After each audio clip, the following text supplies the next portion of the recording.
በአንድ ወቅት ኒና የተባለች ተመራማሪ ነበረች። ኒና እጅግ በጣም አስተዋይና ጎበዝ በጣም ብልህ ናት። ይሁም ብዙ አይነት ምርምሮችን ትሰራለች። ለየት ያሉ የምርምር መሳሪያዎችም አሏት። ታናሽ ወንድምም አላት። ወንድሟም አዛሪያ ይባላል። ወንድሟም እየተጫወተ በኒናም ወደ ሌላ ምድር ትሄዳለች። ዞር ብላ ስትመለከትም ከጀርባዋ የሆነ ሰው ወርውሮ ወደዚህም ሳላስበው ነው ልመጣ የቻልኩት። ልጉዳሽ ብልማኔ እስካሁን አልጎዳሽም የነበር ብላ ትነግራታለች።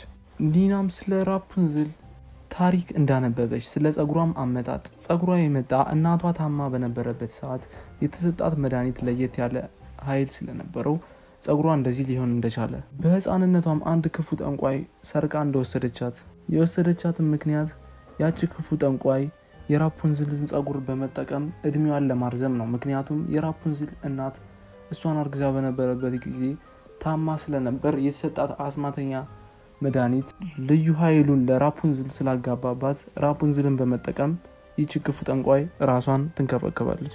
ራፑንዝልም የኔ እናት መጥፎ አይደለችም፣ እሺ ጥሩ ናት፣ ደግሞ ጠንቋይ አትበያት ስትል አይ እኔ ምነግርሽ ራፑንዝል ትክክለኛውን ታሪክ ነው። እንዲሁም ዛሬ በሚያስገርም ሁኔታ የልደትሽ ቀን ነው እና ካላመንሽ ሁሉ ነገር ወስጄ ላሳይሽ እችላለሁ ትላትና መጀመሪያ ራፑንዝል የምትኖርበት ቤት እጅግ በጣም ረዘም ያለ ከፍታ ያለው ስለሆነ ጸጉሯን በመጠቀም ኒናን እንድትወርድ ካደረገቻት በኋላ ራሷም ራፑንዝል ጸጉሯን በመጠቀም ትወርዳለች። ራፑንዝል ለብዙ አመታት ከዚህ መኖሪያ ቤት ወጣት ታቅሜ ነበር። እየሄዱን በነበረበት ሰዓት የራፑንዝል ጸጉር እጅግ በጣም አስቸጋሪ ነበር። በዚህም ሰዓት እናቴ እንዳለችኝና እንደነገረችኝ ከተማው እጅግ በጣም አስፈሪና መጥፎ አይደለም። ትልና የንጉሱና የንግስቲቱን ፎቶ እንዲሁም የህፃኗን ስትመለከት ይቺኮ አንቺ ነሽ ብላ ትነግራታለች ኒና። እያወሩን በነበረበት ሰዓት አንድ ሌባ ከቤተ መንግስት ሰርቆ እየሮጠ ነበር። ያ ሌባውም እንዲህ አላት፣ የሚደንቅ ነው፣ እኔ ጊዜ የለኝም ካንቺ ጋር አሁን የምጫወትበት ብሎ መልሶ ሲቀማት እንድትሄድ አልፈቅድልህም ብላ መጎታተት ይጀምራሉ። ይህንም የተመለከተችው ኒና እንዲህ ትላቸዋለች፣ እንደተጻፈው ታሪክ ሆነ ሁለታችሁ ባልና ሚስት ትሆናላችሁ ስትላቸው ሌባው እንዴት አወቅሽ ብሎ ሲጠይቃት ራፑንዝል ደግሞ እኔ ሌባ አላገባም፣ በጣቃና ጨካኝ ከወንድ ጋር የምትጓተት ሴት አላወራም። ለአክሊሉም እየተጓተቱ በነበረበት ሰዓት ክፉ ጠንቋይ ትመጣለች። ራፑንዝልም ሌባውን መጎተቷን ትተውና እናቴ ካሁን በኋላ አንቺ የኔ እናት አይደለሽም ስትላት ክፉ ጠንቋይ ምንድነው የምታወሪው ራፑንዝል እኔ አንቺ እናት ነኝ ብላ ትመልስላታለች። ለምንድነውስ ማትሰሚኝና ማታከብሪ ስትላት ራፑንዝል አልሰማቻትም ነበር። እንዲሁም ይሄ መጥፎ ከተማ እንደሆነ ወደ ቤቷ ልትመለስ እንደሚገባ ስትነግራት ይሄ ዓለም ምንም እንደማያስፈራና በጣም ምርጥ እንደሆነ እሷ ግን እሷን ደብቃ አስራት እንዳኖረቻት እየተጨቃጨቁ በነበረበት ሰዓት ይህንን አጋጣሚ በመጠቀም ተመለሰም። ምን አይነት እብድ ነኝ ግን እኔ በቃ እያለ የሮጠ ይመለስና ወደ እነሱ ሲመለከት ያቺ ክፉ ጠንቋይ ራፑንዝልንም ኒናንም አጥቅታቸዋለች። ይሄ ሌባም ይህን ጊዜ ራፑንዝል ስትመለከት ያ ሌባው ፊን ነው የሚባል ፊን ወርቆ ተመለከተችው። ግን ለምን ተመልሰ መጣ አንተ እኮ ሌባ ነህ ብላ ስትጠይቀው ፊንም ተጎርቶ ዋለች። እሱም ወደ ትንሹ መንደር በመሄድ ብር አጣው እየተሰቃዩ ያሉ ህፃናቶች እኔ በምርምር የሰራውት አበባ አለ እንጂ ይሄንን እስኪ በዚህ አሽዩ በማለት አበባውን ልትሰጣት ስትጠጋና አበባውን ስትሰጣት መሬት ጋር ይወድቃል አበባው። ከዛም ያልታሰበ ክስተት ይፈጠራል። የኒና የነበረችበት ዓለም በር ይከፈትና ኒና ወደ መኖሪያ ቤቷ ወደ ምርምር ቦታዋ ወደ ወንድሟ ዘንድ ትመለሳለች። ወንድሟም ፊን በሱ ምክንያት ከጠፋሽ በኋላ ተጨንቆና በመከራ እንደመለሳት ይነግራታል። ኒናም ምን ሆኖ እነሱ ነገር ብላ ተጨንቃ ነበር። ይሁንና ለየት ያለ ታሪካዊ መጽሐፍ ነበራት የተጻፈ ስለወደፊቱ። እሷም ያንን ስትመለከትና እነ ፊንንና ራፑንዝልን ስትመለከታቸው አብረው ሆነዋል በፍቅርና በአንድነት። እንዲሁም የሷንም ስዕል ሰቅለው ተመለከተች። እሷም በጣም ደስ አላት። ቪዲዮ ላይክ ቻናሉን ሰብስክራይብ በማድረግ በየዕለቱ አስተማሪና ቁም ነገር አዘል ተረቶች እንዲደርሱት ያድርጉ። ለእናንተም ያስተምራልና ቁም ነገር አዘል ነው ብለን ያሰብነውንም ተረት መጨረሻ ላይ ጨምረንላችኋል። እስከ መጨረሻው ይከታተሉ።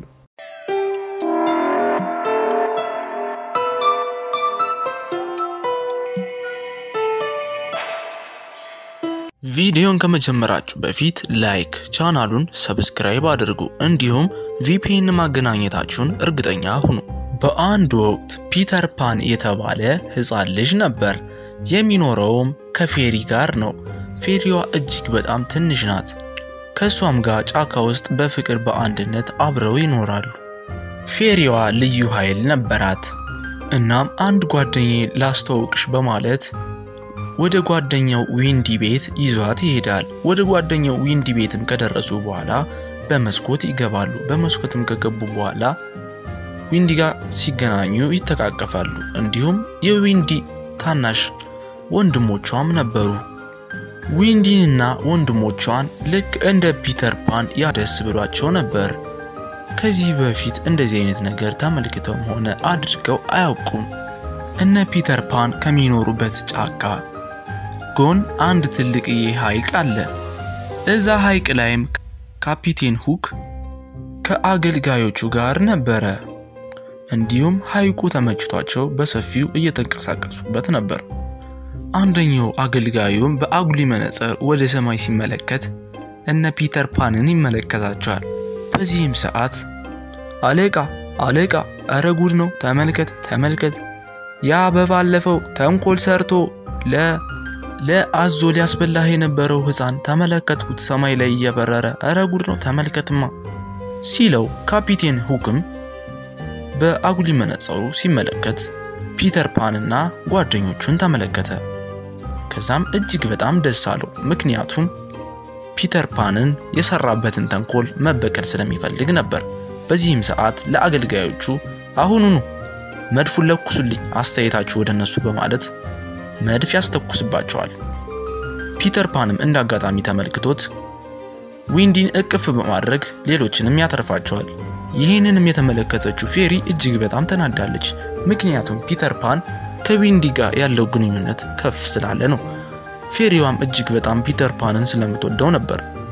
እነ ካፒቴን ሁክም መድፉን ማዝነባቸውን ቀጥለዋል። በዚህም ሰዓት ፒተር ፓን ፌሪዋን ወንድሞቿን የዊንዲን ወንድሞች ይስሻቸው ሂጅ እኔ ዊንዲን ይዣት ልምጣ ወደ ቤት በሚላት ሰዓት እሷም ፊታቸው ጋር ትቆምና ጫካውን ሊፈሩት ስለሚችሉ እንዲሁም አውሬ ሊኖር ስለሚችል ሰላማዊ አድርጌው ልምጣ በማለት ወደሚኖሩበት ጫካ ወደ ቤታቸው ትሄዳለች። ከዛም ወደሚኖሩበት ጫካ ከሄደች በኋላ አብሯቸው ለሚኖሩት ለጦጣዎቹ ከፒተር ፓን ጋር 3 ልጆች ይመጣሉ። እነሱ ክፎች ናቸው፣ አስፈሪዎች፣ ሁሉንም ደብድባችሁ ከዚህ ቦታ አባሯቸው በማለት ተመክራቸውና ወደነ ፒተር ፓን ትመለሳለች። እነ ፒተር ፓንም ከነ ዊንዲ ጋር ወደ መኖሪያ ቤታቸው እንደደረሱ እነዛ ተንኮልናውን በማለት ትተው ትሄዳለች። ፒተር ፓንም ከነ ዊንዲ ጋር መጫወቱን ቀጠለ። ፌሪዋም ይህንን ስትመለከት አንድ ተንኮል ታስባለች። ይስራችሁን ነው መሰጣችሁ ሁላችሁም በማለት ወደ ካፒቴን ሁክ ዘንድ ትሄዳለች። እሷም እንደዚህ አለችው እነ ፒተር ፓን እንዲሁም እነ ዊንዲ ያሉበትን ቦታ እንደምትነግረውና ነገር ግን እነ ዊንዲን ብቻ እንዲጎዳቸው ፒተር ፓንን እንዳይጎዳው ተናግረዋለች። ችግር የለውም ንገሪኝ ችግር የለውም ፒተር ፓንን አልጎዳውም እነ ዊንዲን መጎዳቸው ይሆናል። አሁን አንቺ ብቻ መንገር ያለብሽ ለኔ የሚኖሩበትን ቦታ ነው በማለት ካፒቴን ሁክ ይጠይቃታል። እሷም እንደማታምነው ስትነግረው አረ ቃል ገባልሻለሁ በማለት ያሳሳቀቅ ቃል ይገባላታል። እሷም ያሉበትን ቦታ ትነግረዋለች። በዚህም ጊዜ ቃስ አድርጎ ያታልልና ያችን ፌሪ በእጁ በመያዝ ጠርሙስ ውስጥ አስገብቶ ያስራታል። በዚህም ሰዓት ቃልን አትጠብቅም እያለች ብትጮህበትም እኔ ቃሌን ጠብቄ አላውቅም ወደፊትም ልጠብቅ አልችልም እያለ እየሳቀ እየቀለደ ወደ ፒተር ፓን መኖሪያ ወደ ጫካው ወደ ቤቱ ይሄዳል። ካፒቴን ሁክ ብቻውን አልነበረም። ሌሎችም ሽፍታዎች ጓደኞቹ ታዛዦቹ አብረውት ነበሩ። ጫካ ውስጥም ተደብቀው የሚካሄደውን ነገር ሲመለከቱ ፒተር ፓን እነ ዊንዲን ትቷቸው ወደ ሌላ ቦታ ይሄዳል። በዚህን ሰዓት ካፒቴን ሁክ አገልጋዮችን በማዘዝ ዊንዲንና ወንድሞቿን አሲዞ ይሰዳቸዋል። ከዛም ለፒተር ፓንም ዊንዲ ትታለት የሄደችው ስጦታ በማስመሰል ቦምብ በስጦታ መስጫ እቃ ውስጥ አድርጎ ያስቀምጥለታል። እንዲሁም ከስጦታውም ውስጥ ከላይ ላይ ደብዳቤ ይተውለታል። እነ ዊንዲንም ወደ መርከብ ከዛም ፌሪዋም ከጠርሙሱ በመውጣት ወደነ ፒተር ፓን መኖሪያ ወደነሱ ትሄዳለች።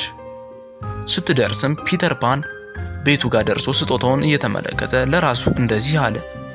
ዊንዲ ወደ ቤት ተመለሰች፣ እንዴት ስጦታ ደግሞ ትታልኛለች? ምን ይሆን ውስጥ ያለ እያለ እያሰበሳለ ሊከፍተው ሲል ፌሪዋ እየበረረች ወደሱ በመምጣት ስጦታውን ትቀማውና ስጦታውን ራቅ አድርጋ በመተወረወረው ጊዜ ቆይ ሲላት ፒተር ፓን ከፍተኛው ቦምብ ይፈነዳል። ፍንዳታውንም የሰማው ካፒቴን ሁክ ቡም ቡም ቡም ያን ጅል ህፃን ገደልኩት። ድሮም ያ ህፃን ከሽፍታ ጋር መሳፈጥ አልነበረበትም። እኛ የባህር ላይ ሽፍቶች ነን፣ እንዲሁም ወንበዴዎች፣ ማንም ሰው ሊያሸንፈን አይችልም እያለ እየሳቀ እቅዱም የተሳካለት ስለመሰለው እየተዝናና ቀጣይ ደግሞ የናንተ ተራ ነው ቢሆን እያላቸው ነው ዊንዲን ይዝናናል። እነ ዊንዲም ፒተር ፓን የሞተ መስሏቸው እጅግ በጣም አዝነዋል። ፌሪዋና ፒተር ፓን ከተጋደሙበት ይነቃሉ። እንዲሁም ፒተር ፓን አካባቢውን ሲመለከት ፌሪዋን ያያታል፣ ከዛም ያነሳታል።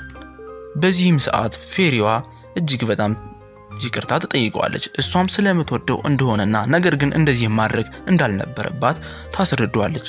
በዚህም ጊዜ ፒተር ፓን ችግር የለውም ሐሳብ አይግባሽ፣ እኔ ላንቺ ሁሌም ቦታ አለኝ፣ እወድሻለሁ። አሁን ነገሮችን የምናስተካክልበት ሰዓት ነው። አሁን እና ዊንዲን በመሄድ እናድናቸው በማለት ወደ መርከቡ ይሄዳሉ። በዚህም ሰዓት ካፒቴን ሁክ እናንተን አሁን ለአዞ ነው መሰጣችሁ እያለ ወደ ዊንዲ ሲጠጋ እነ ፒተር ፓን ተደብቀው እየተከታተሉት ነበር። ከዛም ያ ክፉና አስፈሪ ወንበዴ ካፒቴን ሁክ ዊንዲን ወደ ውሃው ይወረውራታል። ነገር ግን ፒተር ፓን ተደብቆ ስለነበረ ደግፎ ያስቀራትና ያድናታል። እናም ትንሽዬም ጎራዴ ይዞ ነበር። ከዛም ወደ ካፒቴን ሁክ ፊት ለፊት ዊንዲን ይዟት ይመጣል። ፌሪዋም ከጀርባው ነበረች። ፒተር ፓንም አሁኑኑ ሁሎችንም ልቀቃቸው አለበለዚያ ዋጋህን ነው የምሰጥህ ይለውና ካፒቴን ሁክና ፒተር ፓን መደባደብ ይጀምራሉ። ሁለቶችም እጅግ በጣም ጎበዞች ነበሩ። ካፒቴን ሁክ እጅግ በጣም ከባድና ኃይለኛ ክፉ ቢሆንም ነገር ግን ፒተር ፓን መብረርና እንደፈለገው መንቀሳቀስ ስለሚችል በጎራዴው መደባደባቸውን ቀጠሉ እና ኃይለኛ ጦርነትም አደረጉ።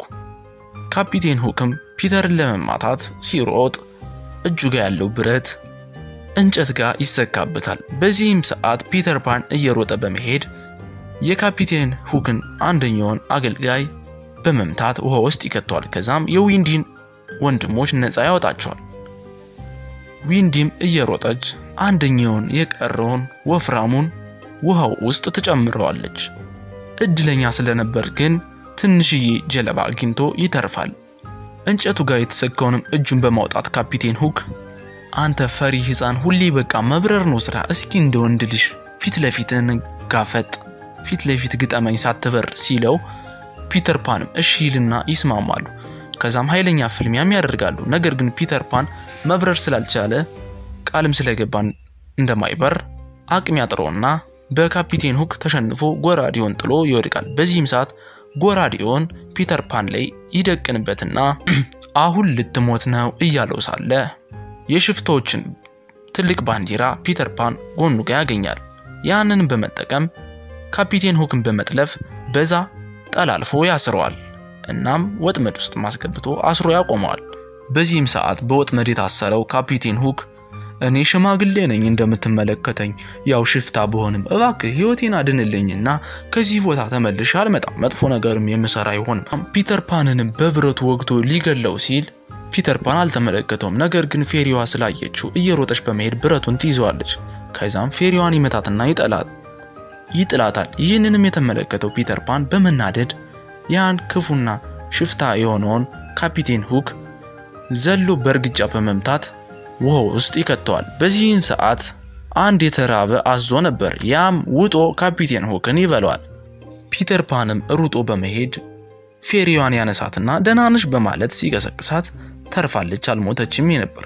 ከዛም ፌሪያዋም ላጠፋችው ጥፋት በሙሉ ሁሎችንም ይቅርታ ጠየቀቻቸው። እነሱም ይቅርታቸውን ተቀበሏት። እንዲሁም እነ ዊንዲ እንደሚወዷትና እንደሚንከባከቧትም ነገሯት። እሷም በተመሳሳይ።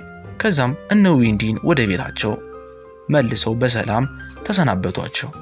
ቪዲዮውን ላይክ፣ ቻናሉን ሰብስክራይብ በማድረግ በየዕለቱ አስተማሪና ቁም ነገር አዘል ተረቶች እንዲደርሱት ያድርጉ።